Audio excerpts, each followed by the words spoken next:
بسم الله الرحمن الرحيم. الحمد لله رب العالمين بارئ الخلائق أجمعين. الحمد لأهله والصلاة على أهله. الصلاة والسلام على سيد الأنبياء والمرسلين العبد المؤيد رسولنا المسدد المصطفى الأمجد الحبيب الأحمد النبي الأمي المكي المدني السراج المنير الكوكب الدري صاحب الوقار والسكينة المدفون بأرض المدينة سيدنا ونبينا وشفيع ذنوبنا وطبيب قلوبنا وحبيب نفوسنا ومولانا أبي القاسم محمد بن مصطفى صلى الله عليه وسلم وأهل بيته الأطيبين الأطهرين الأنجبين المعصومين المظلومين ورحمة الله على أحبابهم وأصحابهم وشيرتهم ومحبيهم ومواليهم أجمعين ولعنة الله على أعدائهم ومنكري فضائلهم وغاصبي حقوقهم من جرم عداوتهم إلى الآن ومن الآن إلى قيام يوم الدين وبعد يوم الدين. أما بعد فقد قال حسين بن علي عليه آلاف التحية والثناء: إني لم أخرج أشرا ولا بطلا ولا مفسدا ولا ظالما، بل خرجت لطلب الإصلاح في أمة جدي رسول الله، وأريد أن آمر بالمعروف وأنهى عن المنكر وأسير بسيرة جدي رسول الله وأبي أمير المؤمنين صلوات الله.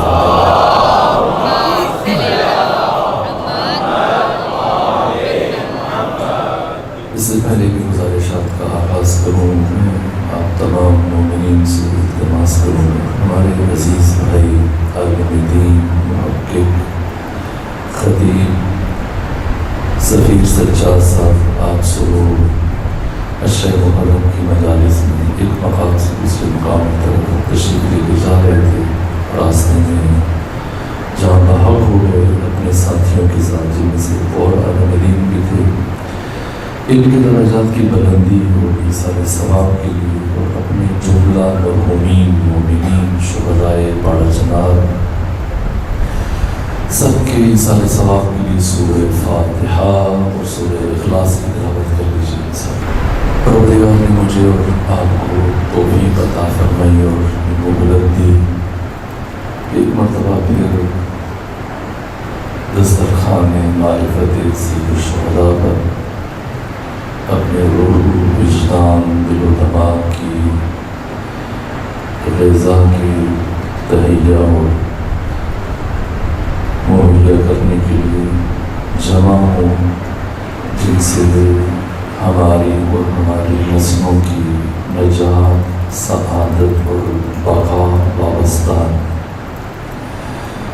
اس مقام پر اس عشر محرم کے لیے میں نے جو موضوع منتخب کیا کوشش کریں گے کہ ان 10 دنوں میں اسی حوالے سے آپ کی خدمت میں اپنی گزارشات بیان کریں. وہ فلسفہ قیام حسین ابن علی اور پیغام عاشورہ.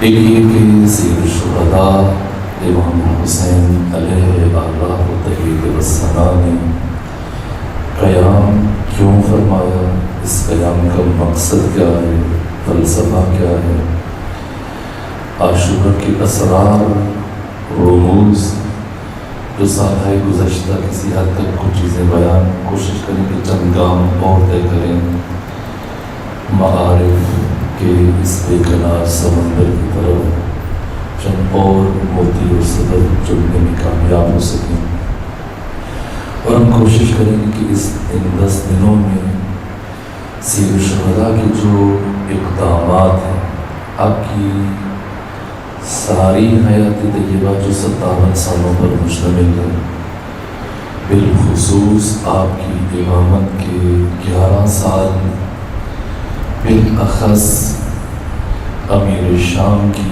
موت کے 7 رجب کے آخری دنوں میں حضرت نے جو سفر شروع کیا مدینہ سے مکہ، مکہ سے کربلا، اس سفر میں جتنے مقامات پر آپ نے قیام کیا، روکے، ٹھہرے، اور مدینہ سے لے کے مکہ تک، مکہ میں 4 مہینے 5 دن جو قیام فرمایا، اس دوران پھر مکہ سے کربلا تک، اور پھر کربلا میں جو 8 دن حضرت نے قیام فرمایا، اس دوران حضرت نے جو گفتگو فرمائی، آپ کے بیانات، انہی بیانات کے تناظر میں حکمت قیام میں حسین ابن علی کو سمجھنے کی کوشش کریں گے، اور پیغام عاشورہ کو درک کرنے کی کوشش کریں گے۔ سب سے پہلی گفتگو جو حضرت نے مدینہ سے نکلتے وقت ارشاد فرمائی، پہلے مرحلے میں مدینے کے گورنر ولید بن عتبہ نے آپ کو بلایا، جبکہ آپ مسجد نبوی میں بنو ہاشم کے نوجوانوں کے اور اہل مدینہ کے جرنل میں تشریف فرما تھے، ان کے ساتھ محو گفتگو تھے۔ اسی اثناء میں مدینے کے گورنر کا قاصد آپ تک پہنچا، آیا، آگے بڑھا، بنو ہاشم کے جوانوں سے اجازت لی، سیر الشہداء سے قریب آیا، سلام کیا، عرض کیا کہ میں آپ کے لیے والی مدینہ ولید بن عتبہ کا پیغام لے کے آیا ہوں، اور وہ آپ کو اپنے دارالامارہ میں، گورنر ہاؤس میں بلا رہے ہیں، آپ سے گفتگو کرنا چاہتے ہیں۔ سید الشہداء نے فرمایا تم جاؤ اور میں کچھ وقت گزرنے کے بعد آؤں گا۔ جب وہ رخصت ہوا قاصد، تو وہاں پر مختلف افراد کے علاوہ خود عبداللہ ابن عباس بھی موجود تھے، اور بہت سارے افراد کے علاوہ، مختلف برجستہ شخصیات کے علاوہ عبداللہ ابن عمر اور عبداللہ ابن زبیر بھی موجود تھے۔ عبداللہ ابن زبیر نے سوال کیا، فرزند رسول آپ کیا سمجھتے ہیں ولید نے دربار میں آپ کو کیوں بلایا ہے؟ حضرت نے فرمایا کہ میں محسوس کر رہا ہوں کہ امیر شام کا انتقال ہو چکا، اور اب اس کا بیٹا حاکم بنا، اور مجھے اس کی بیعت کے سلسلے میں بلایا جا رہا ہے۔ اس نے دوسرا سوال پوچھا، فرزند رسول کیا آپ جائیں گے؟ فرمایا میں ضرور جاؤں گا۔ اس نے کہا نہ جائیں، ممکن ہے آپ کو وہاں پہ قتل کر دیا جائے۔ فرمایا میں جاؤں گا اور ضرور جاؤں گا۔ البتہ خود عبداللہ ابن زبیر نے راتوں رات مدینہ چھوڑا، اسی رات سید الشہداء نے بھی مدینہ چھوڑا، اسی رات عبداللہ بن زبیر نے بھی مدینہ چھوڑا۔ دوسری بات جو عبداللہ بن زبیر نے امام حسین سے کی، کہا کہ اگر آپ مدینہ چھوڑیں تو پھر آپ معروف راستوں سے نہ جائیے گا، آپ غیر معروف مشہور راستوں سے، جیسے مثلاً یہ ملتان ہے، اور لاہور جانے کے لیے اگر آپ ارادہ رکھتے ہیں تو شاہراہیں جو بنی ہوئی ہیں، عام طور پہ انہیں پہ آپ سفر کرتے ہیں، لیکن کبھی اگر آپ کی جان کو خطرہ ہو، کوئی دوسری مجبوری ہو، تو پھر اور دوسرے راستے ہیں۔ گاہے انسان پہاڑوں سے، مختلف دروں سے، صحراؤں سے، کھیتوں کے درمیان سے گزر کے اگر خطرہ محسوس کرے اور اس کا جانا بھی ضروری ہو، یہی مشورہ سید الشہداء کو ابن زبیر نے دیا کہ اگر آپ وہاں سے زندہ و سلامت پلٹ آئے اور آپ نے چاہا اور سمجھا کہ آپ مدینہ چھوڑیں اور کسی دوسرے مقام پہ جائیں، تو میرا یہ مشورہ ہے کہ آپ معروف راستوں سے نہ جائیے گا، مجہول راستوں سے، غیر معروف راستوں سے جائیے گا۔ حضرت نے فرمایا کہ میں تاریخ انسانی میں ایک سرکش، مفرور اور باغی کی حیثیت سے نہیں پہچانا جانا چاہتا، میں انہی راستوں پہ چلتے ہوئے جاؤں گا اور جو بھی پیش آیا میں اس کا سامنا کروں گا۔ یہ فرمایا، اس کے بعد بنو ہاشم کے جوانوں کو اپنے ہمراہ لے کے اٹھے اور دارالامارہ کی طرف چل پڑے۔ ان جوانوں کو دارالامارہ کے باہر کھڑا کیا اور ارشاد فرمایا کہ میں دارالامارہ میں جاؤں گا، ولید سے ملاقات کروں گا، اگر اس دوران میری آواز بلند ہو گئی، میری آواز اونچی ہو گئی، تو تم دارالامارہ کے دروازے کو توڑ کے اندر داخل ہو جانا۔ بنو ہاشم کے یہ جوان، جن کی سرپرستی حضرت ابو الفضل عباس علیہ السلام فرما رہے تھے، حمدن آمادہ تیار دارالامارہ کے دروازے پر رکے ہیں، اور سید الشہداء تنہا دارالامارہ کے اندر گئے۔ یہاں پر دو افراد موجود تھے، ایک ولید بن عتبہ، دوسرا مروان بن حکم بن عاص۔ مروان بن حکم مدینہ کا سابق گورنر تھا، جسے امیر شام نے اپنی زندگی کے آخری ایام میں عہدے سے معزول کیا، ایک خاص وجہ سے، ایک خاص سیاست کی بنا پر، اور ولید بن عتبہ کو مدینہ کا گورنر معین کیا تھا۔ البتہ جب امیر شام کی موت کی خبر والی مدینہ تک پہنچی تو اس نے مدینہ کے سابق گورنر کو بھی اپنے پاس بلایا تھا تاکہ اس سے صلاح مشورہ کرے کہ اس موقع پہ اسے کیا کرنا چاہیے، افراد کے ساتھ کیسے نمٹنا چاہیے، اور بالخصوص حسین ابن علی کے ساتھ کیا رویہ رکھے۔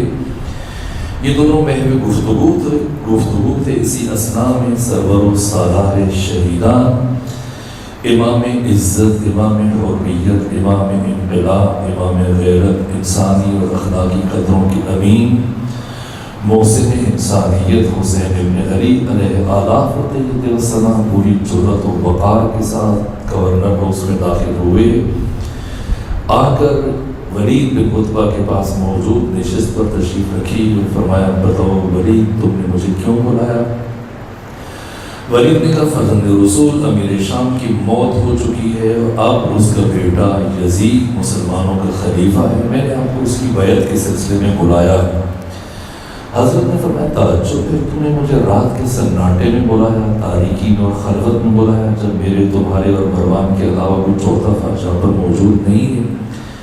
اگر تم میرے ذریعے سے رائے عامہ کو ہموار کرنا چاہتا ہے، اہل مدینہ کو سرکوب کرنا چاہتا ہے، انہیں ساتھ شامل کرنا چاہتا ہے، تو پھر رات کے سناٹے میں، تاریکی میں، جب ہم تین افراد کے علاوہ کوئی چوتھا فرد موجود نہیں اور تم مجھ سے بیعت لینا چاہتے ہیں، تو یہ ایسی بیعت تمہارے کس کام کی اور تمہیں کیا فائدہ پہنچائے گی؟ اگر تم رائے عامہ کو ہموار کرنا چاہتے ہو تو مجھے دن کے اجالے میں بلاؤ، اہل مدینہ کے سامنے بلاؤ، پھر مجھ سے بیعت کا مطالبہ کرو تاکہ پھر میں تم سے بات کروں، گفتگو کروں۔ ولید نے امام حسین علیہ السلام کی بات سنی، خاموش ہوا اور پھر کہا، فرزند رسول آپ تشریف لے جائیے اور میں اس میں تأمل کروں گا۔ امام حسین چلے، جیسے ہی چند قدم طے کیے، مدینے کا سابق گورنر مروان آگے بڑھا، ایک صلوات بھیجیے خاندان فاطمہ۔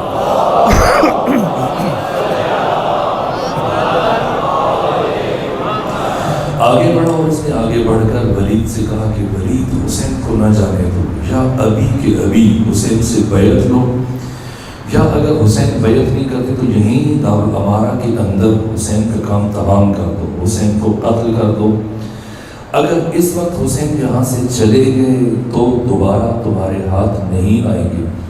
بہرحال اس کے بعد کی جو گفتگو ہے وہ جملے میں نے ابھی کچھ دیر پہلے دوسرے مقام پر بیان کیے، اس لیے تکرار نہیں کر رہا۔ یہاں سے مروان بن حکم کے ساتھ سید الشہداء کی ایک بات ہوئی، اور اس کے بعد جب مروان بن حکم سے حضرت نے یہ بات کی، اسے زمین پہ پڑھا تو پھر ولید کی طرف متوجہ ہوئے اور ارشاد فرمایا، اے ولید سنو، انا اہل بیت النبوہ ومعدن الرسالہ ومحل الرحمہ ومختلف الملائکہ۔ اے ولید، ہم اہل بیت النبوت ہیں۔ یہاں لفظ نبی استعمال نہیں کیا۔ اہل بیت نبی ہونا اور ہے، اہل بیت نبوت ہونا اور ہے۔ اہل بیت نبی اور اہل بیت نبوت کی تعبیر میں زمین آسمان کا فرق ہے۔ اہل بیت نبی میں شاید ازواج بھی آ جائیں، لیکن اہل بیت نبوت صرف وہ ہو سکتے ہیں کہ جنہیں اللہ نے ختمی مرتبت کا اہل قرار دیا، ان کا اہل بیت قرار دیا۔ اِنَّا اہل بیت النبوہ، اس سے زیادہ اس اجمال کی وضاحت ممکن نہیں۔ وَمَعْدَنُ الرِّسَالَہ، ہم رسالت کی کام ہیں۔ وَمَحَلُّ الرَّحْمَہ، روح زمین پر اس کائنات میں جتنی بھی حق تعالیٰ کی رحمت نازل ہوتی ہے وہ ہمارے وجود کی وجہ سے نازل ہوتی ہے۔ ہم وجہ نزول رحمت پروردگار ہیں۔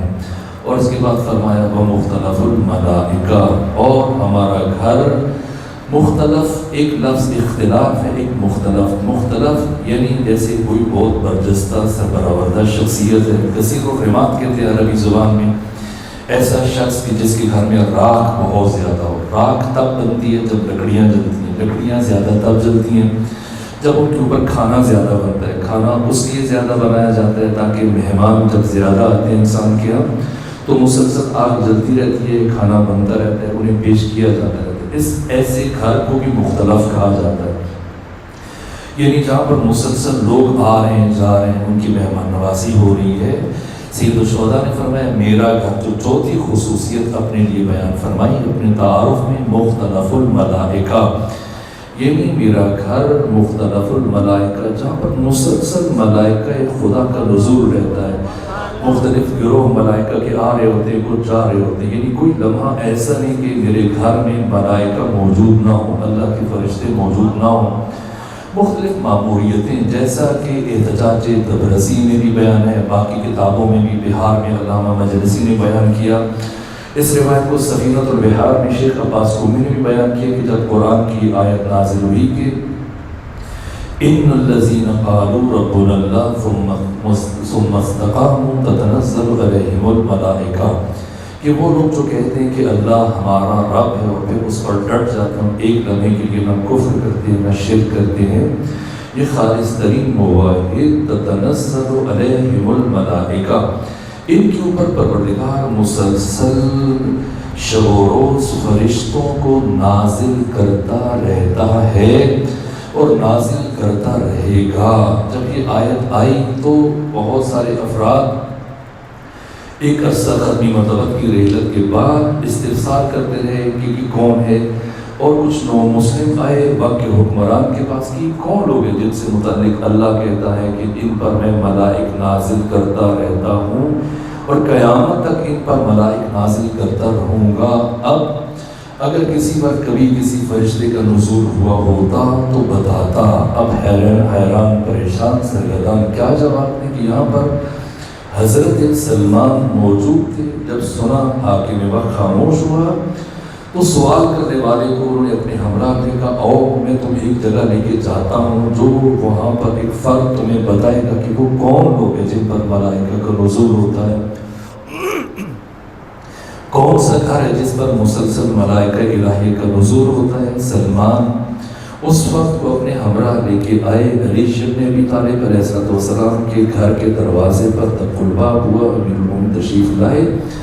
سلمان نے کہا اب پوچھو جو تمہارا سوال ہے۔ سائل نے سوال پوچھا، لبھائے علی بن ابی طالب میں جنبش پیدا ہوئی۔ فرمایا سنو، ملائک میرے گھر کا طواف کرتے ہیں اور ملائک میرے بچوں کا جھولا جھلاتے ہیں اور ملائک جنت سے میرے وضو کے لیے کوثر کا پانی لے کے آتے ہیں اور میرے گھر میں مسلسل خدمت کے بعد جب جانے لگتے ہیں تو مجھ سے بھی کہتے ہیں علی اگر آپ اپنے شیعوں کے حق میں دعا کریں تو ہم آمین کہیں۔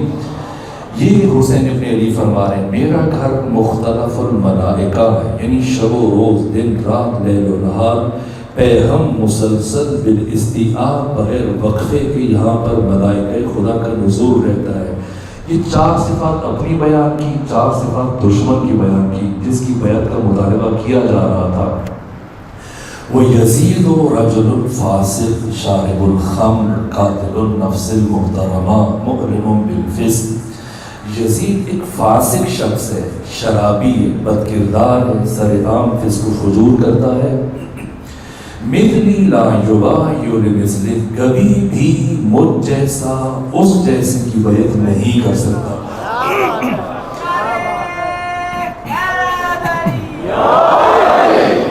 اے ولید کیا کریں، تم مجھ سے یزید کی بیعت کا مطالبہ کر رہے ہو، مجھ جیسا اس جیسے کی بیعت نہیں کر سکتا تو کیا کریں؟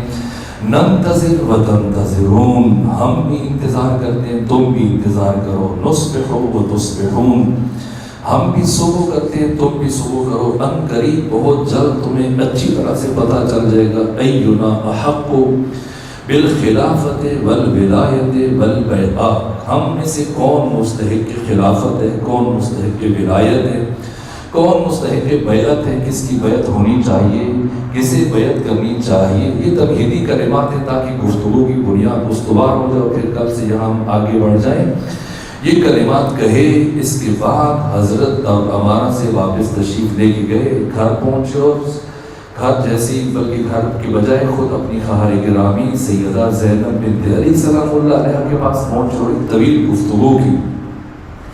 تاریخ نویسوں نے، مکتب نگاروں نے، سیرت نگاروں نے لکھا ہے کہ کئی گھنٹے مسلسل خواہر گرامی کے پاس حسین ابن علی تشریف فرما رہے، اور جیسے ہی خواہر گرامی سے رخصت ہوئے فوراً سے حضرت ابوالفضل عباس کو حکم فرمایا کہ اب تیاری، کوچ کی تیاری کی جائے اور کاروان کی تیاری کا انتظام کیا جائے۔ اور اب جب پلٹ کے آئے اور حکم دیا، جناب حضرت ابوالفضل عباس مختلف ناکوں پر غذا اور دوسری چیزیں بار کر رہے ہیں، لاد رہے ہیں، ان کے اوپر پانی کی مشکیں لادی جا رہی ہیں، ہتھیار لادے جا رہے ہیں، خیموں کو لادا جا رہا ہے۔ اسی اثناء میں جبکہ ہنگام سحر تھا، نماز تہجد کا وقت تھا، نماز شب کا وقت تھا، اور آپ کے چھوٹے بھائی امام حسین کے چھوٹے بھائی محمد جناب حنفیہ، ان تک یہ خبر پہنچی کہ امام حسین مدینہ چھوڑنے کا عزم رکھتے ہیں، تیاری کر رہے ہیں۔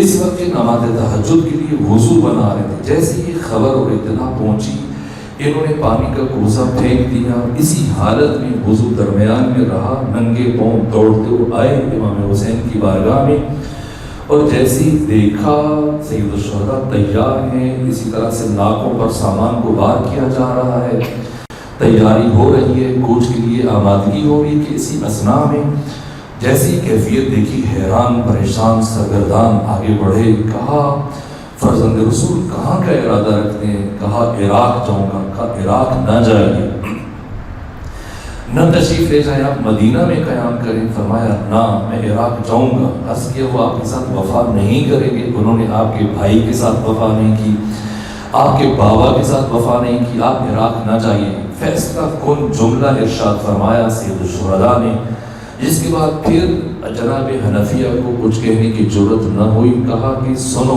حنفیہ، شاء اللہ ان یرانی قتیلا، اللہ مجھے اپنے راستے میں شہید ہوتے ہوئے دیکھنا چاہتا ہے۔ یہ سننے کے بعد اب حنفیہ کو جرت نہ ہوئی کہ مزید اصرار کریں، روکیں سید الشہداء کو، لیکن جب دیکھا کہ بیویوں کے لیے محمل تیار کیے جا رہے ہیں، مخدرات عصمت و طہارت بھی سفر کی تیاری کر رہے ہیں، تو حیرت سے پوچھا کہ آقا کیا آپ، اے برادر گرامی، کیا آپ مخدرات عصمت و طہارت کو بھی اپنے ہمراہ لے جائیں گے، اپنی بیٹیوں کو، بہنوں کو، انہیں بھی اپنے ساتھ لے کے جائیں گے؟ فرمایا ہاں، انہیں بھی ساتھ لے کے جاؤں گا۔ اب دوسری خواہش کی محمد حنفیہ نے، عرض کیا فرزند رسول اگر خود جانا چاہتے ہیں چلے جائیں، اگر حکم خدا ہے، مشیت پروردگار ہے، مخدرات عصمت و طہارت کو اپنے ہمراہ نہ لے کے جائیں۔ فرمایا سنو حنفیہ، شاء اللہ ان یراہن السبایا، اللہ ان بیویوں کو اپنے راستے میں اسیر ہوتے ہوئے دیکھنا چاہتا ہے۔ یہ فیصلہ کن جملہ سنا، زار زار رونے لگے جناب حنفیہ۔ امام حسین نے فرمایا اے حنفیہ گریہ نہ کرو، میرے پاس بیٹھو۔ بٹھایا، لکھنے کا سامان منگوایا،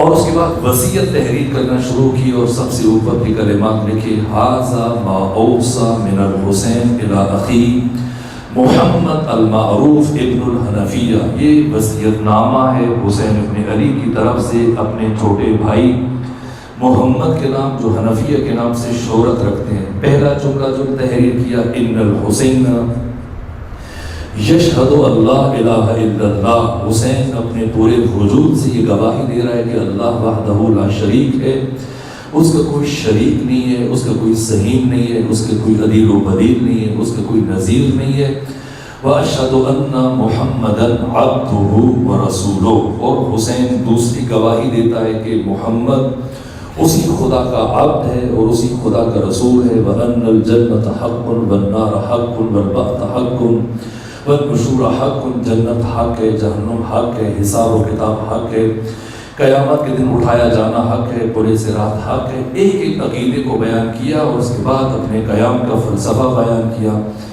اور فرمایا کہ انی لم اخرج اشرا ولا بدرا ولا مفسدا ولا ظالما، میرا قیام توقیر پسندی کے لیے نہیں ہے، میرا قیام ملک گیری کے لیے نہیں ہے، میں مملکت اسلامیہ میں فساد برپا نہیں کرنا چاہتا، بل خرجت لطلب الاصلاح فی امت جدی رسول اللہ، میں صرف اور صرف اس لیے مدینہ چھوڑ رہا ہوں کہ میں اپنے نانا محمد مصطفیٰ کی امت میں اصلاح میں کامیاب ہو جاؤں، وَأُرِيدُ أَنْ آمُرَ بِالْمَعْرُوفِ، اور میرا ارادہ ہے کہ اس قیام میں اور اس سفر میں امر بالمعروف کروں، وَأَنْهَى عَنِ الْمُنْكَرِ، اور نہیں از منکر کروں، اور میری پالیسی اور منشور اس سارے قیام میں فرمایا کہ وَأُسِيرُ بِسِيرَةِ جَدِّ رسول اللہ، میں اپنے سارے قیام میں اور سارے سفر میں اپنے جد محمد مصطفیٰ کی سیرت پر عمل کروں گا اور ان کے کردار کو زندہ کروں گا،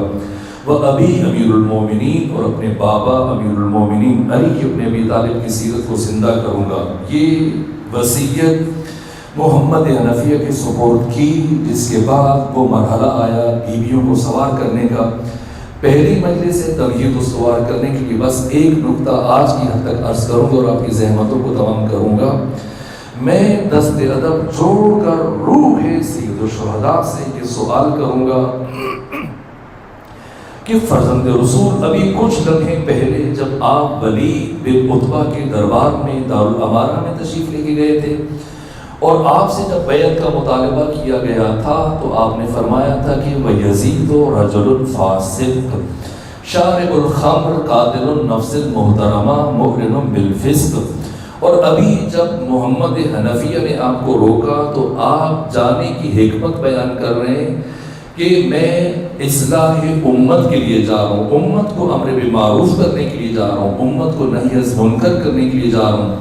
فرزند رسول، امت تو حاجی ہے، امت تو نمازی ہے، امت تو روزے رکھ رہی ہے، امت کے چہروں پر تو ابھی تک داڑیاں سجی ہوئی ہیں، ابھی تک کوئی ریش تراش نہیں ہے اسلامی معاشرے میں، ابھی مسلمانوں کی پیشانیوں پر سجدوں کے نشان ہیں، برابر خانہ کعبہ میں حج کے موقع پر اتنی بھیڑ ہوتی ہے، عبادات کو انجام دیا جا رہا ہے، زکوٰۃ ادا کی جا رہی ہے، نمازیں پڑھی جا رہی ہیں، نوافل پڑھے جا رہے ہیں، اذانیں دی جا رہی ہیں، قرآن کی تلاوتوں کی آوازیں آ رہی ہیں، حافظ ہیں، قاری ہیں، محدث ہیں، دین کی باتیں ہوتی ہیں، سب کچھ ہو رہا ہے، تلاوت ہے، اذان ہے، نماز ہے، روزہ و حج ہے، زکوٰۃ ہے، سب کچھ ہے۔ امت تو حاجی ہے، امت تو نمازی ہے، امت تو پرہیزگار ہے، امت تو بارش ہے، امت کی پیشانیوں پر سجدوں کے نشان ہیں۔ آپ نے کچھ دن پہلے خود فرمایا فاسق یزید ہے، نہ کہ امت شارب الخمر یزید ہے، نہ کہ امت قاتل النفس المحترمہ یزید ہے، نہ کہ امت بد کردار یزید ہے، نہ کہ امت زانی یزید ہے، نہ کہ امت تو حاجی ہے، امت تو نمازی ہے۔ فرزند رسول، آپ کو تو یہ فرمانا چاہیے تھا کہ بل خرجت لطلب الاصلاح یزید ابن معاویہ، میں اس لیے مدینہ چھوڑ رہا ہوں تاکہ شام جا کر یزید ابن معاویہ کی اصلاح کروں، اسے امر بالمعروف کروں، اسے نہی از منکر کروں۔ آپ نے یزید کا نام نہیں لیا، آپ امت کی بات کر رہے ہیں، در حالی کہ امت تو حاجی ہے، امت تو نمازی ہے، امت کی پیشانیوں پر سجدوں کے نشان ہیں، محراب بنے ہوئے، داڑیاں سجی ہوئی ہیں، پھر آپ نے یزید کی اصلاح کی بات کرنے کے بجائے کیوں امت کی اصلاح کی بات کی؟ یہ نقطہ آغاز ہے، اسی پر میری ساری گفتگو کی عمارت استوار ہوگی۔ اگر یہ بنیادی نقطہ میں آج کے حد تک پہنچا سکا تو پھر اسی کو لے کے آگے بڑھیں گے، تاکہ پیغام عاشورہ، فکر عاشورہ اور کردار حسینی اور فلسفہ قیام حسین ابن علی کی طرف چند قدم بڑھنے میں کامیاب ہو سکیں۔ اس ایک بات کو سمجھانے کے لیے ناگزیر ہے اور ضروری سمجھتا ہوں ایک مثال کا سہارا لوں تاکہ بات پہلے پہنچا سکوں۔ دیکھیں ابھی میں آپ کے سامنے موجود ہوں، زندہ ہوں، بات کر رہا ہوں، آپ میری بات سن رہے ہیں، گفتگو کو سن رہے ہیں، لیکن اگر ابھی جناب اسرائیل تشریف لے آئے اور ان کی مشیت یہ ہو کہ میری روح کو میرے جسم سے جدا کر دیں تو پھر زبان ہوتے ہوئے میں بولنے سے قاصر ہو جاؤں گا، پھر کان ہوتے ہوئے میں سن نہیں پاؤں گا، آنکھیں ہوتے ہوئے میں دیکھ نہیں پاؤں گا۔ ایسا نہیں کہ جناب اسرائیل آئیں گے اور میری زبان کاٹ کے لے جائیں گے اور میں بات نہیں کر پاؤں گا، نہ، جیسی وہ میری روح کو میرے جسم سے جدا کریں گے تو میری موت واقع ہو جائے گی۔ اب اعضاء موجود ہیں، آنکھیں، باقی حواس خمسہ سب کچھ ہے، لیکن نہ دیکھ سکتا ہوں، نہ سن سکتا ہوں، نہ سن سکتا ہوں، نہ چکھ سکتا ہوں، نہ لمس کر سکتا ہوں، نہ تدبر، نہ تعقل، نہ تفکر، کچھ نہیں کر سکتا۔ یہ جو کچھ ہے روح کی وجہ سے، روح نکل گئی تو اب میں ایک ناکارہ وجود ہوں۔ اب اگر روح نکل جائے، میری روح نکل جائے، یا آپ کے دوستوں میں سے، احباب میں سے، آپ کے محلے میں، قریے میں اگر کوئی دوست، عزیز، رشتہ دار مر جائے تو اب سب سے پہلے کوشش ہوتی ہے اس کے عزیزوں کی، دوستوں کی، رشتہ داروں کی کہ جتنا جلد ممکن ہو سکے اس کو دفنا دیا جائے۔ جس روز موت ہوتی ہے کوشش کی جاتی ہے کہ اسی روز دفن کر دیا جائے۔ یہاں پر روک کر میں آپ سے سوال کروں گا کہ آخر ایسی کیا مجبوری ہے کہ آپ اسی دن اس کو دفن کرنا چاہتے ہیں؟ 2-4 دن اپنے پاس رکھ لیجیے، 10-20 دن رکھ لیجیے، کم سے کم 40ویں تک رکھ لیجیے، کل تک رکھ لیجیے، کچھ دن تو اس کے اپنے پاس رکھیں، اس کو دیکھتے رہیں، اس کو محسوس کرتے رہیں۔ ظاہر ہے کہ آپ سے جدا ہوا، آپ کو عزیز ہے، آخر کیوں آپ اسے چاہتے ہیں کہ اسی دن منو مٹی تلے اسے دفن کر دیں، اس کو قبر میں اتار دیں؟ کیا وجہ ہے؟ کیا آپ اس سے بیزار ہو گئے مرتے ہی؟ کیا آپ اس سے متنفر ہیں؟ نہ، آپ گریہ کر رہے ہیں۔ گریہ محبت کی دلیل ہے۔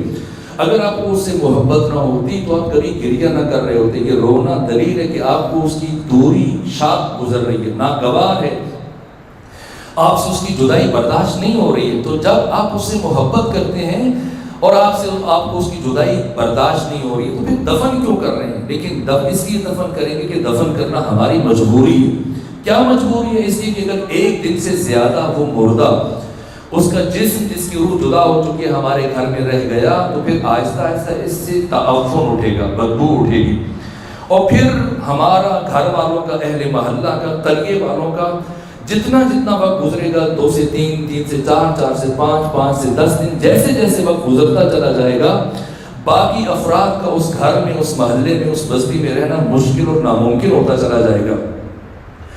وہ بدبو اور وہ تعفن ناقابل برداشت ہو جائے گا۔ سوال یہ کہ اس کی بدبو کیوں اٹھ رہی ہے اس سے، یہ تعفن کیوں اٹھ رہا ہے اس سے؟ جب تک زندہ تھا 40 سال، 50 سال، 60 سال، 70 سال، 80 سال، 100 سال، تب تو کبھی اس کے جسم سے کوئی تعفن نہیں اٹھا، بدبو نہیں اٹھی۔ آخر ہوا کیا ہے کہ جیسی روح نکلتی ہے تو انسان کچھ لمحے گزرنے کے بعد، ایک دن گزرنے کے بعد، جب چند گھنٹے گزرنے کے بعد رفتہ رفتہ اس سے بدبو آنا شروع ہو جاتی ہے۔ کیا وجہ ہے؟ کیوں جب زندہ ہوتا ہے تب تک وہ کیوں نہیں آتی؟ اس کی وجہ یہ کہ جب تک روح جسد کے اندر ہوتی ہے تو اس کا مدافعتی نظام، مدافعتی سسٹم بحال ہوتا ہے، اور اس کا مدافعتی سسٹم فعال ہوتا ہے، اور جب تک وہ فعال ہوتا ہے، اپنا کام کر رہا ہوتا ہے، اعضاء اپنا کام انجام دے رہے ہوتے ہیں، کوئی دقت اور دشواری اور پریشانی نہیں ہوتی۔ لیکن جیسی روح جسم سے الگ ہوتی ہے اب وہ مدافعتی نظام ڈیمیج ہو جاتا ہے، جس کے نتیجے میں جسم کے اندر توڑ پھوڑ شروع ہو جاتی ہے، اور اس توڑ پھوڑ کے نتیجے میں جراثیم بننا شروع ہو جاتے ہیں، اور پھر جتنا وقت گزرتا ہے یہ جراثیم پھر بڑھنا شروع ہو جاتے ہیں، پنپنا شروع ہو جاتے ہیں، پھیلنا شروع ہو جاتے ہیں۔ اس لیے شریعت میں یہ حکم ہے کہ ٹھنڈا ہو جانے کے بعد، مردے کا جسم ٹھنڈا ہونے کے بعد اور غسل دیے جانے سے پہلے اگر کوئی سے ہاتھ لگا لے تو اس پر غسل مسح میت واجب ہے۔ اگر کسی نے ہاتھ لگا دیا تو خود ہاتھ لگانے والے پر غسل واجب ہے۔ کیوں؟ کیا یہ نجس ہو چکا ہے؟ مرتی جیسی روح نکلی ہے، نجس ہو کے ہاتھ لگائیں گے تو آپ پر غسل واجب ہے؟ نہ، نجس نہیں ہوا۔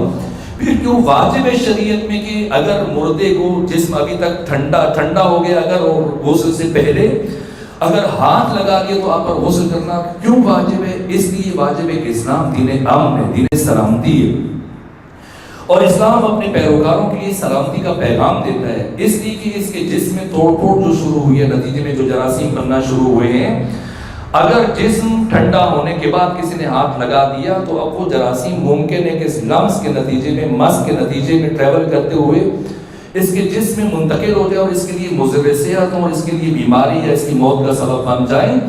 اس لیے حکم دین میں، چونکہ اسلام دین فطرت ہے، منع نہیں کرتا کہ ہاتھ نہ لگاؤ۔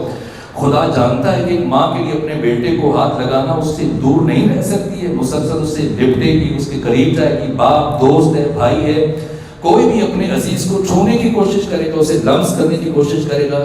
اسلام دین فطرت ہے، اور دین فطرت کبھی فطری خواہشات کے آگے بند نہیں باندھتا، صرف قانون دے دیتا ہے تاکہ حرج مرج نہ ہو، ضرر نہ ہو، نقصان نہ ہو۔ خدا جانتا تھا کہ انسان نہیں رہ پائے گا، اس لیے اس کو منع نہیں کیا، لیکن ساتھ چونکہ اللہ اپنے بندوں پر رؤوف ہے، کریم ہے، مہربان ہے، رحیم ہے، اس لیے کہا اگر ہاتھ لگا دیا تو اب غسل کر لو، اور یہ غسل واجب رکھا تاکہ یہ نقصان نہ پہنچے اس تک۔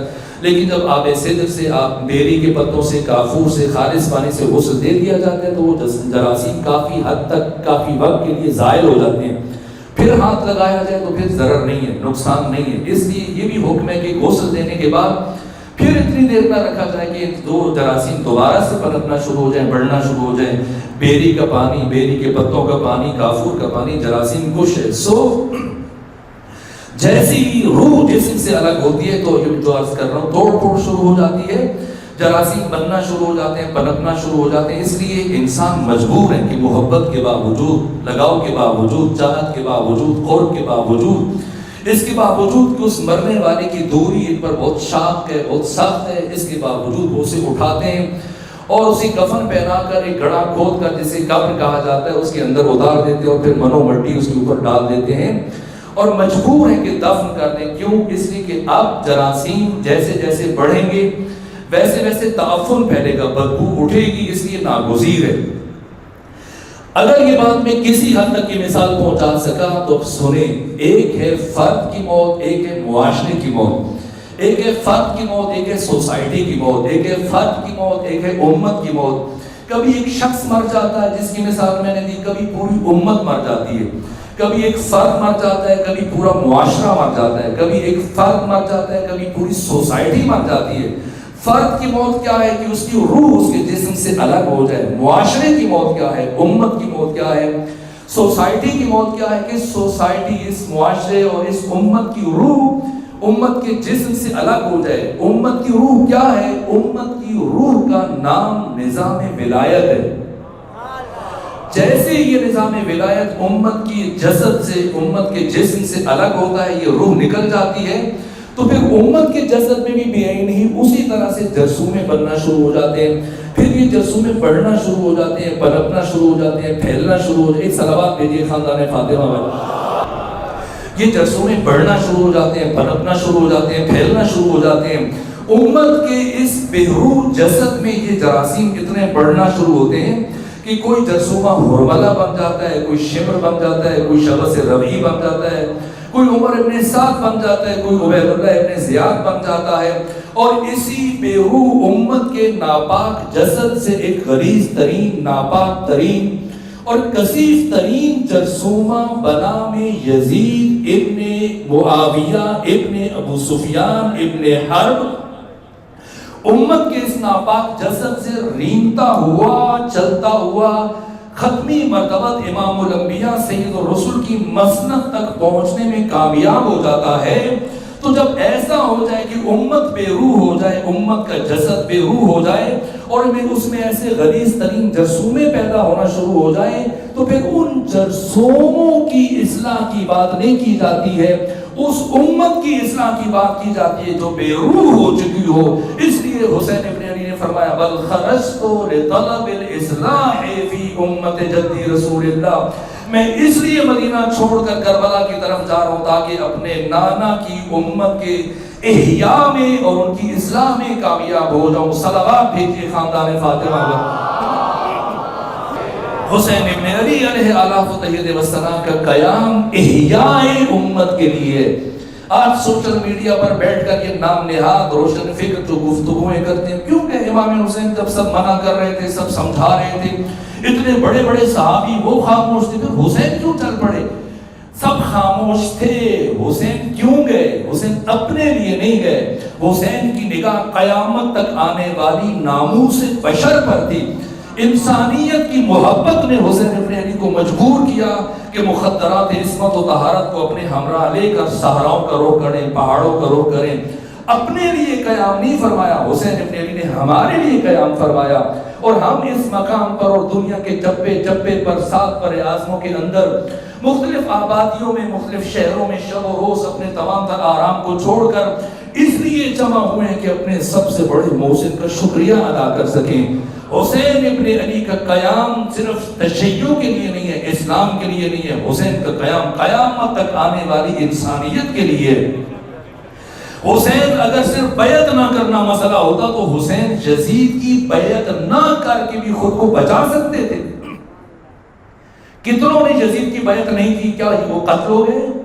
سب سے بڑی مثال عبداللہ بن زبیر کی ہے، اس نے بھی بیعت نہیں کی تو کیا قتل ہو گیا؟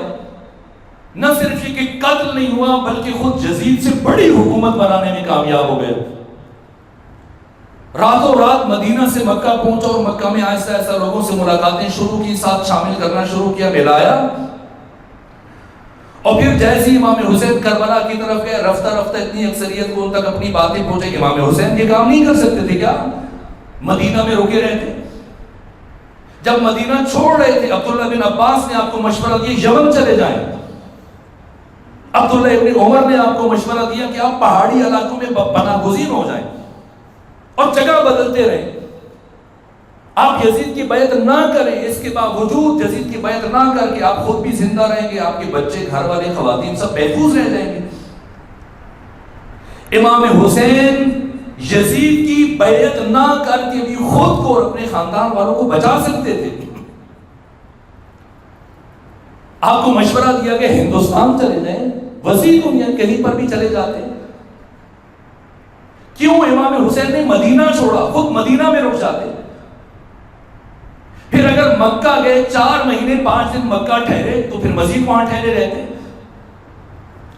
کیوں ہندوستان نہیں گئے، کیوں یمن نہیں گئے، کیوں پہاڑی علاقوں میں پناہ گزین نہیں ہوئے، کسی اور جگہ کا انتخاب نہیں کیا، کیوں کوفہ کی طرف گئے؟ محمد حنفیہ آپ کو مشورہ دے رہے ہیں کہ کوفہ نہ جائے، وہ آپ سے وفا نہیں کریں گے، انہیں پتا، امام حسین کو پتا نہیں تھا۔ استاد حق شہید مرتضیٰ مطہری نے حماس حسینی میں یہ جملے تحریر کیے، جتنے لوگ کھڑے ہو کر حسین کو مشورے دے رہے تھے ان کا مبلغ علم کیا تھا اور حسین کون تھے، کہ جتنے افراد حسین کو مشورے دے رہے تھے وہ جس حقیقت کو شیشے میں یا آئینے میں دیکھنے کی صلاحیت نہیں رکھتے تھے، حسین ابن علی اینٹ اور پتھر کے اندر دیکھنے کی صلاحیت رکھتے تھے۔ پھر کیوں قیام فرمایا، پھر کیوں مدینہ چھوڑا اور کسی کی بات کو درخورد اعتنا نہ جانا، اہمیت نہیں دی؟ درحالی کہ خود عبداللہ بن زبیر مشورہ دینے والا، اور آپ خود دیکھیں اس کے مشورے میں جان تھی کہ مکہ چلا گیا اور مکہ میں لوگوں کو ساتھ ملایا، پھر مکہ سب سے پہلے اپنے کنٹرول میں لیا، پھر مدینہ کو کنٹرول میں لیا، پھر طائف کو، پھر پورے حجاز کو، پھر عراق کو، پھر مصر کو، آدھی سے زیادہ اسلامی سرزمین عبداللہ بن زبیر کے قبضے میں چلی گئی، اور یزید کی حکومت سمٹ کر اردن اور شام، فلسطین اور چند علاقوں تک محدود رہ گئی۔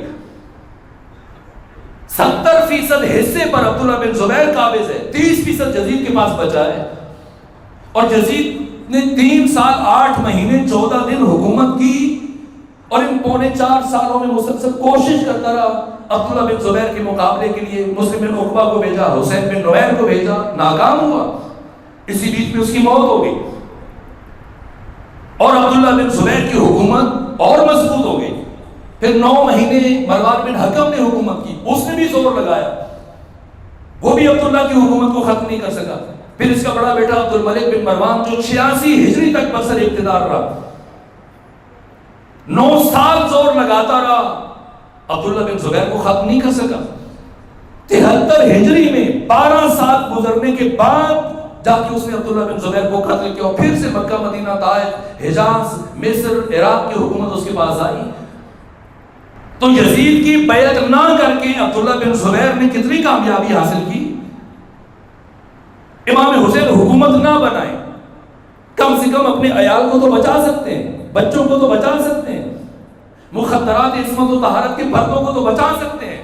پھر قیام کیوں فرمایا؟ پھر عراق کیوں گئے؟ اس لیے اپنے اس کلام میں بیان کیا، انی لم اخرج عشرا ولا باطرا ولا مفسدا ولا ظالما. میرا قیام ملک گیری کے لیے نہیں ہے، میرا قیام توقیر پسندی کے لیے نہیں ہے. میں مملکت اسلامی میں فساد برپا نہیں کرنا چاہتا. جو آج کا جاہل ملا سوشل میڈیا پہ بیٹھ کے سید الشہداء سے متعلق لب کشائی کر رہا ہے اور آپ کے اقدام کو جذباتی ہونے پر محمول کر رہا ہے. کیوں قیام فرمایا؟ چونکہ وقت ختم ہو رہے ہیں. آج کی حد تک بنیاد استوار کرنے کے لیے ایک جملہ کہوں گا. اگر حسین ابن علی قیام نہ فرماتے اور مدینہ میں رک جاتے یا مکہ میں جا کے بیت اللہ اختیار کرتے یا یمن چلے جاتے یا عبداللہ ابن عمر کا مشورہ مان کے پہاڑی علاقوں میں پناہ گزین ہو جاتے، بیعت نہ کر کے اپنی جان بچا سکتے تھے. پھر کیوں قیام فرمایا؟ ہمارے پاس خطبہ ذاکرین پڑھنے والے پڑھتے اس لیے کہ اہل کوفہ نے آپ کو خطوط لکھے، اس لیے قیام فرمایا. یزید نے آپ سے بیعت کا مطالبہ کیا. میں آپ سے سوال کرتا ہوں، اگر یزید امام حسین سے بیعت کا مطالبہ نہ کرتا تو کیا امام حسین مدینے میں بیٹھے رہتے؟ قیام نہ فرماتے؟ یہ اہم سوال ہے. اگر یزید مطالبہ نہ کرتا آپ سے بیعت کا، حسین تب بھی قیام فرماتے. کیوں؟ کیا امام حسین نے اس لیے قیام فرمایا کہ اہل کوفہ نے آپ کو 12,000 خطوط لکھے؟ اہل کوفہ کو پتہ ہی نہیں تھا کہ معاویہ مر چکا ہے. امیر شام کی موت کی خبر جا کر شعبان کے آخر میں پہنچی ہے کوفہ والوں کے پاس. سب سے پہلا خط 3 برے اعظموں میں 9 کروڑ مسلمانوں کے درمیان جس شخصیت کو لکھا گیا وہ حسین ابن علی ابن ابی طالب ہے. اور آپ نے 28 رجب کو مدینہ چھوڑ دیا، 3 شعبان کو مکہ میں پہنچے. پورا شعبان گزر گیا. ماہ رمضان کے اوائل میں یا شعبان کے آخر میں جا کے اہل کوفہ کو پتہ چلا اور پھر انہوں نے خط لکھے امام حسین کو. اور ان کے خط لکھنے سے 1.5 مہینہ پہلے امام حسین مدینہ چھوڑ کے مکہ پہنچ چکے ہیں. اس کا مطلب ان کی دعوت پہ مدینہ نہیں چھوڑا ہے. خطوط کی پہلی کھیپ جو قیس ابن مصعب سہداوی اور سعید بن عبداللہ حنفی لے کے پہنچے 10 رمضان المبارک کو، 10 سے 15 رمضان المبارک سے 5 دنوں میں 12,000 خطوط آئے. لیکن امام حسین اس سے بہت پہلے مدینہ چھوڑ چکے ہیں. نہ امام حسین نے یزید کی بیعت کے مطالبے کے جواب میں مدینہ چھوڑا اور قیام فرمایا، اور نہ ہی اہل کوفہ کے خطوط اور ان کی دعوت کے جواب میں قیام فرمایا. اگر یہ دونوں کام نہ ہوتے، بس آخری جملہ، تب بھی امام حسین قیام فرماتے. کیوں؟ اگر امام حسین قیام نہ فرماتے تو کیا ہوتا؟ آپ کے شہر لاہور میں ضیاء الحق کی حکومت کے ابتدائی دنوں تک پچھلے کئی سالوں سے ایک سالانہ کانفرنس ہوا کرتی تھی 3 روزہ، لاہور موچی دروازہ. یوم حسین منایا جاتا تھا اور کئی سالوں سے چل رہا تھا. ہندوستان سے، بنگال سے، پاکستان سے سکھ، ہندو، عیسائی، مسلمان، سنی، شیعہ، دیوبندی، اہل حدیث، بریلوی، شاعر، ادیب، محقق، مفسر، تاریخ نویس، اسکالرز، علماء، دانشور، چنیدہ شخصیات کو جمع کیا جاتا اور وہ آ کر ان 3 دنوں میں امام حسین کی شخصیت کے حوالے سے اظہار خیال کیا کرتے تھے. اور آخری یوم حسین جو منعقد ہوا تھا ضیاء الحق کی حکومت کے اوائل میں، اس کا عنوان تھا کہ اگر حسین کربلا نہ جاتے تو کیا ہوتا. تو 3 دن برابر یہ کانفرنس جاری رہی اور تیسرے دن مغرب سے کچھ دیر پہلے جو شخصیت اس کانفرنس کی صدارت کر رہے تھے وہ سید العلماء علامہ سید علی نقی نقد لکھنؤ سے، ان کی باری آئی، لیکن شومیت قسمت کے اب وقت صرف 5 منٹ تھا، ہنگام غروب تھا، مغرب کی اذان ہوا جا رہی تھی اور لوگ پریشان تھے کہ اب اس کم وقت میں چند منٹ میں یہ کیا بات کریں گے۔ امیر المومنین فرماتے کہ علم ایک نقطہ تھا، جاہلوں نے اسے پھیلا دیا، لیکن جو واقعاً عالم ہوتا ہے وہ مکتب اہل بیت کا حقیقی شاگرد تو اپنی بات کو سمیٹنے کا ہنر جانتا ہے۔ آئے اور بغیر کسی تعامل کی کا پریشان نہ ہو، میں 5 منٹ سے کم وقت میں اپنی گفتگو سمیٹ لوں گا اور اپنی بات پہنچا دوں گا۔ آئے، خطبہ پڑھا اور اس کے بعد ایک بات کی کہ اگر امام حسین قیام نہ فرماتے اور کربلا نہ جاتے تو کیا ہوگا؟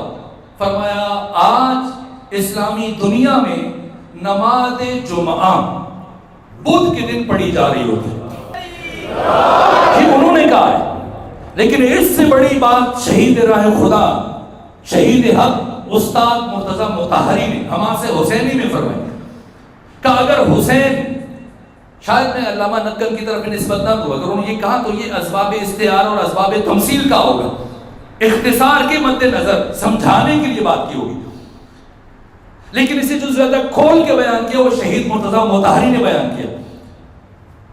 انہوں نے لکھا کہ اگر امام حسین قیام نہ فرماتے تو کیا ہوتا؟ ہر معروف منکر بن جاتا، ہر منکر معروف بن جاتا۔ آج ہم ہر حلال مصطفیٰ کو حرام سمجھ کے چھوڑ چکے ہوتے اور ہر حرام مصطفیٰ کو حلال سمجھ کے عمل کر رہے ہوتے۔ شراب کو ہماری زندگیوں میں زمزم کی قداست حاصل ہو چکی ہوتی، قدریں اس طرح سے بدل چکی ہوتی، چونکہ وقت ختم ہو رہے، آخری جملہ کہے کہ بات سمیٹو، نتیجہ دوں اور آپ کی زحمتوں کو تمام کروں۔ اگر حسین ابن علی کربلا نہ جاتے اور قیام نہ فرماتے تو آج ہماری مسجدوں میں، ہماری عبادت گاہوں میں، ہمارے گھروں میں، ہمارے شادی حالوں کے اندر ہمارے مولوی صاحب یہ عبا کندھوں پر رکھ کر، چائنا کی ٹوپی سر پہ رکھ کر اور چائنا کی تسبیح گھماتے ہوئے آتے اور بیٹھ کر ایک ماں کا اس کے سگے بیٹے کے ساتھ، ایک بہن کا اس کے سگے بھائی کے ساتھ مولوی صاحب نکاح پڑھ کے چلے جاتے اور ہم مٹھائیاں تقسیم کر کے ایک دوسرے کو مبارکباد دے کے اپنے اپنے گھروں میں چلے جاتے اور کسی ایک فرد کو احساس تک نہ ہوتا کہ کتنا بڑا ظلم ہوا ہے۔ یہ حسین ہے جو اپنی ناموس کو کوچہ و بازار میں لے کے آئے تاکہ انسانیت کی ناموس قیامت تک کے لیے باقی رہ سکے۔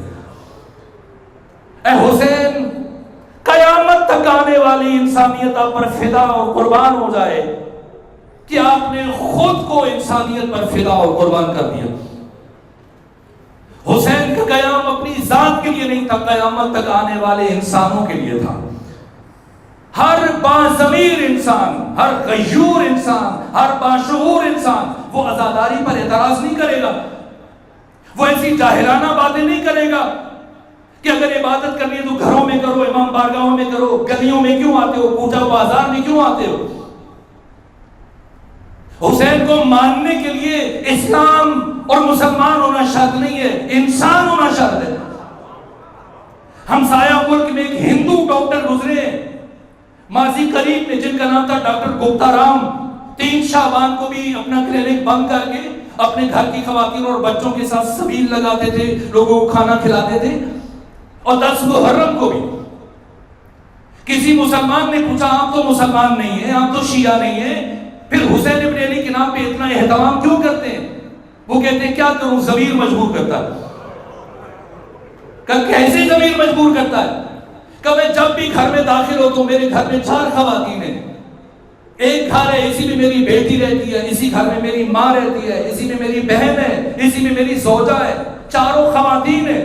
بحیثیت خاتون تو ان میں کوئی فرق نہیں ہے، لیکن بہن کو بہن کی نگاہ سے دیکھتا ہوں، ماں مجھے ماں کے روپ میں نظر آتی ہے، بیٹی مجھے بیٹی کے روپ میں نظر آتی ہے۔ اس ہستی کو کیسے فراموش کر دوں جس نے رشتوں کی تمیز مجھ تک پہنچائی ہے؟ یہ جو بھی عبادات ہیں، جو کچھ بنا میں دین، میں شیعہ کی بات نہیں کر رہا، سنی ہے، دیوبندی ہے، بریلوی ہے، اہل حدیث ہے، حنفی ہے، شافعی ہے، مالکی ہے، حنبلی ہے، بنام دین اسلامی معاشرے میں اور انسانی معاشرے میں آج جس کے پاس جو کچھ بھی ہے صرف اور صرف حسین ابن علی کی وجہ سے. یہ آذانیں بہت پہلے ختم ہو چکی ہوتی، یہ نمازیں، یہ حج کے اجتماعات کچھ بھی نہ رہتا. استاد علامہ آیت اللہ مرشی نجفی جنہوں نے سالہ سال معصوم گم کے حرم میں نماز پڑھائی، یہ نماز ہمیشہ بہت جلدی سے ادا کرتے تھے، بہت جلدی پڑھتے تھے. میر حداد عادل ان کی شاگرد تھے، ان کا اب بہت جلدی نماز پڑھتے ہیں. کہا ہاں، میں مسافروں کا خیال رکھتا ہوں، زائرین آتے ہیں، کوئی بوڑھا ہو، بیمار ہو، کوئی بچہ ہو، کسی خاتون کے لیے پریشانی ہو، کوئی تھکا ہو، اسے مشکل نہ ہو. انہوں نے مزاحاً کہا کہ کاشان میں ایک عالم ہے جو آپ سے بھی جلدی پڑھتا.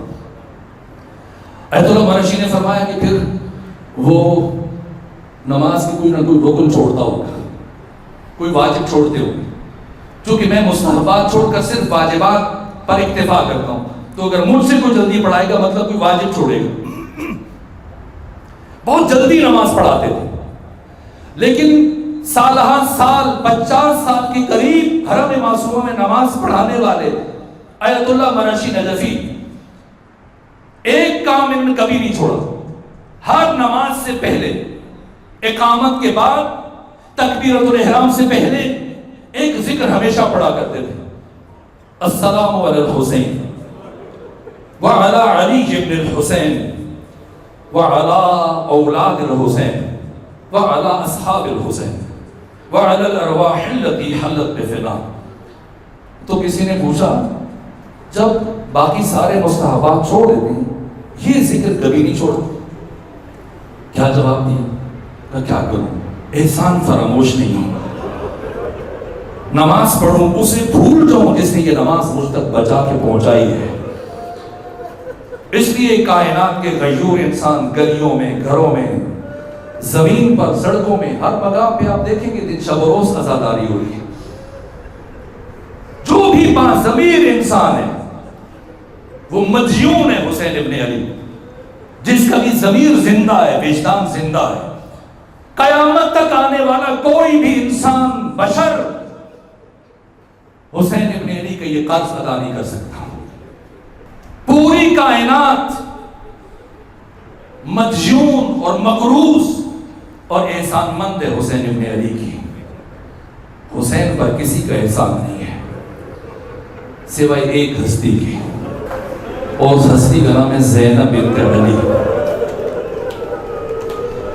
آیت اللہ مرشی نجفی فرماتے ہیں مجھے آقا امام زمانہ خواب میں آیا، مجھ سے کہا مرشی جاؤ فلاں گلی میں ایک شاعر رہتا ہے، اسے کہا کہ میرا سلام پہنچاؤ، اس سے کہو رات جو اشعار تم نے لکھے زمانے کا امام تمہارا شکریہ ادا کرتا ہے. آیت اللہ مرشی کہتے میں گیا، سلام پہنچایا، شکریہ ادا کیا، پلٹا تو خیال آیا کہ میں بھی دیکھوں وہ کیسے اشعار ہیں جن کے لیے امام زمانہ نے مجھے شکریہ ادا کرنے کے لیے بھیجا ہے. میں نے شاعر سے کہا اگر مناسب سمجھو تو وہ کلام مجھے بھی دکھا دو.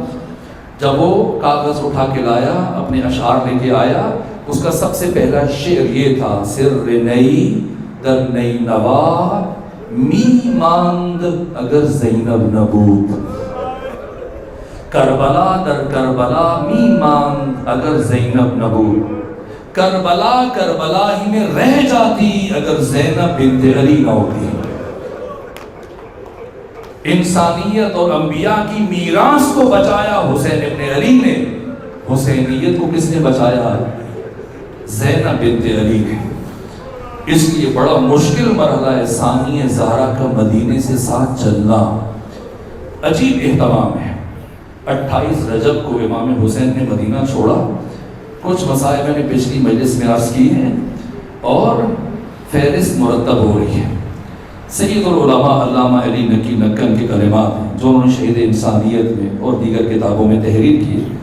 فہرست مرتب ہو رہی ہے اور حضرت ابو الفضل عباس پہلے مردوں کے اور جوانوں کے نام لکھے، بچوں کے نام لکھے، چہرے پر تبسم ہے. علی اکبر جا رہے ہیں، قاسم جا رہے ہیں، اور محمد جا رہے ہیں. لیکن جیسی خواتین کی فہرست مرتب کرنے کی باری آئی، ابوالفضل عباس کے چہرے کا رنگ متغیر ہونا شروع ہوا، اور کچھ ایسے مراحل آئے کہ پھر زار زار گریہ کرنا شروع کیا۔ بہت سارے نام ہیں، 84 نام تحریر کیے گئے، لیکن ایک نام ان میں موجود نہیں ہے۔ ایک بچی ہے، سید الشہداء کی 3 بیٹیاں ہیں، 2 کربلا میں ساتھ گئیں، ایک مدینہ میں رہ گئی۔ یہ سید العلماء علامہ علی نقی نکر نے بھی لکھا، باقی علماء نے بھی لکھا۔ وہ بچی جو مدینہ میں رہ گئی اس کا نام ہے فاطمہ صغریٰ۔ اور جب بچی کو پتا چلا کہ مجھے ساتھ لے کر نہیں جایا جا رہا تو اپنی پھوپھی کے پاس آئی، اور پھوپھی اماں میرے بابا امام ہیں، ان کے عمل میں حکمت ہے، لیکن پھر میں جاننا چاہتی ہوں آخر کیا وجہ ہے جب سب خواتین کو، بچوں کو ہمراہ لے کے جایا جا رہا ہے تو مجھے کیوں مدینے میں چھوڑ کے جایا جا رہا ہے؟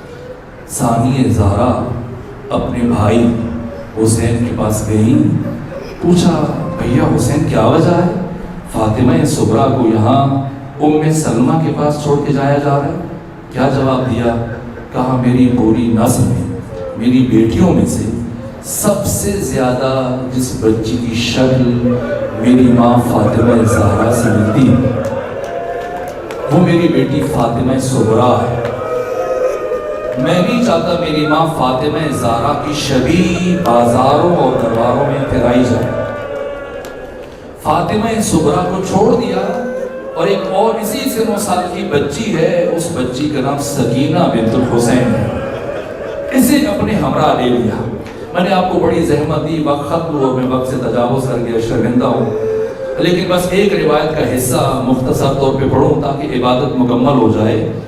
اس بچی کا نام سکینہ ہے۔ مدینے سے یہ بچی اس سفر میں کبھی اپنے بابا کی گود میں رہتی ہے، پھر کبھی اپنی پھوپھی کی گود میں چلی جاتی ہے ان کے محمل میں، کبھی سید سجاد کے ہمراہ، کبھی اپنی ماں ام رباب کے ہمراہ۔ یہ عجیب سفر ہے، کبھی بابا کے سینے سے لپٹ جاتی ہیں۔ ان محبتوں کے ساتھ یہ کاروان بڑھ رہا ہے، مکہ کے 4 مہینے، پھر کربلا کے 8 دن یہ بچی اپنے بابا کے سینے پر سوتی رہی، اور اس بچی کا زیادہ وقت اپنے بابا کے ہمراہ گزرتا رہا۔ یہ سفر جو مدینہ سے شروع ہوا اور کربلا تک پہنچا، یہ سفر اس بیوی کا، اور دوسرا سفر جو اس بیوی نے کیا کربلا سے شام کا، ایک فرق بتاؤں، صرف ایک فرق، جب مدینہ سے کربلا آئی کبھی بابا کے سینے پر، کبھی بھائی کے ساتھ، کبھی پھوپھی کے ساتھ، کبھی ماں کے ساتھ۔ ہر بیوی کی، ہر مخدرہ کی خواہش ہوتی تھی کہ سکینہ میرے پاس ٹھہر جائے۔ یہ سفر اور دوسرا سفر کربلا سے شام کا 11 محرم، بس اشارہ دور، روایت نہیں پڑھی جائے گی۔ 11 محرم کو جب کاروان چلنے لگا تو بیویوں کے سوار ہونے کی نوبت آئی۔ شمر ابن ذوالجوشن آگے بڑھا اور آگے بڑھ کے کہتا ہے کہ میں بچوں کو سوار کروں گا، بیویوں کو سوار کروں گا۔ ثانی زہرا نے انگشت سبابہ کا اشارہ کیا کہ شمر شبس ربعی پیچھے کھڑے ہو جاؤ، تم میں سے کوئی آگے نہیں بڑھے گا، ہم مخدرات عصمت و طہارت ہیں، کوئی ہمیں سوار نہیں کرے گا، ہم خود سوار ہوں گے۔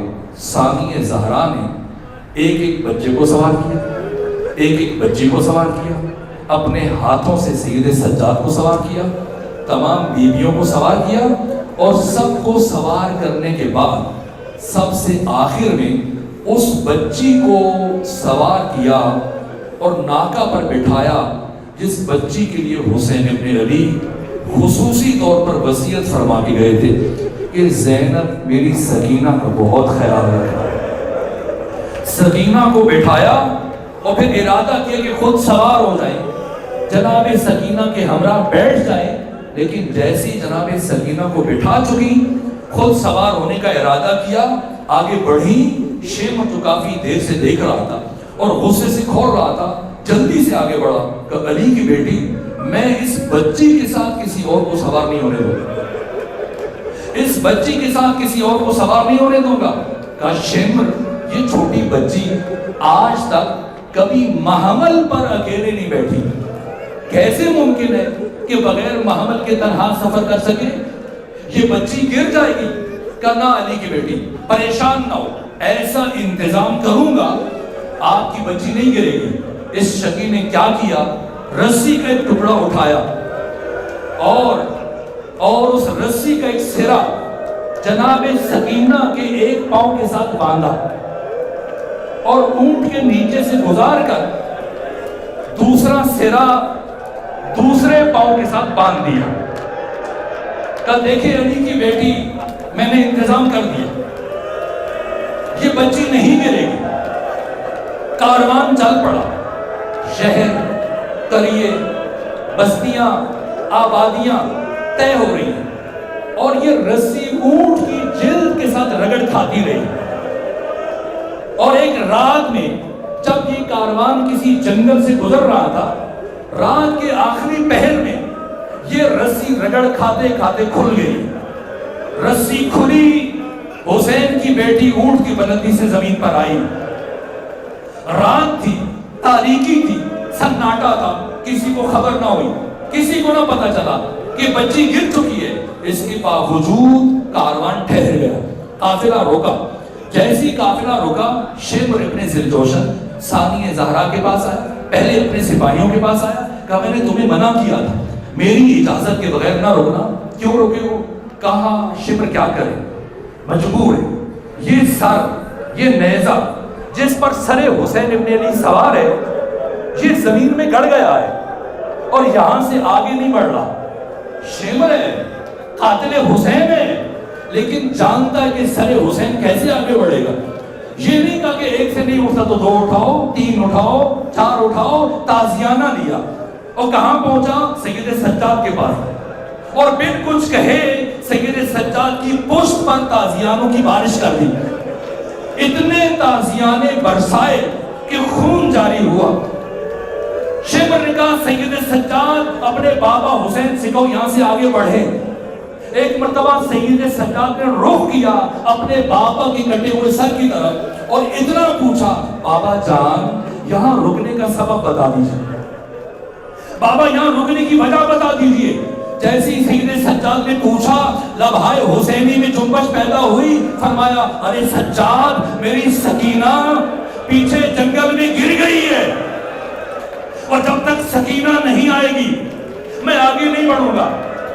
جیسے یہ آواز ثانیہ زہرا کے کانوں سے ٹکرائی، خود کو اونٹ کی بلندی سے زمین پر گرایا، آواز بلند کی اے بنت السکینہ، اے بنت السکینہ، ارے میری بیٹی سکینہ کہاں ہے، میری بیٹی سکینہ کہاں ہے؟ کہیں سے کوئی آواز نہ آئی۔ ڈھونڈتے ہوئے جھاڑیوں کے درمیان ایک جھاڑی کے عقب میں دیکھا ایک بی بی، ایک مخدرہ جس کے چہرے پر نقاب ہے۔ سکینہ اس بی بی کی گود میں سر رکھ کر سو رہی۔ آگے بڑھی، حیرت سے پوچھا جب ساری دنیا ہماری دشمن ہو چکی ہے پھر آپ اس بچی سے اتنی نوازش کیوں کر رہی ہیں؟ یہ بچی تو عاشور سے لے کے اب تک سارے سفر میں نہیں سوئی، کیا ہوا کہ آپ کی گود میں سو گئی؟ ایک مرتبہ اس بیوی نے چہرے سے نقاب کو ہٹایا، فرمایا ارے زینب پہچانو میری گود میں آرام نہیں کرے گی تو کس کی گود میں آرام کرے گی؟ اور یہ وہی گود ہے جہاں اس بچی کا بابا کبھی آرام کیا کرتا ہے۔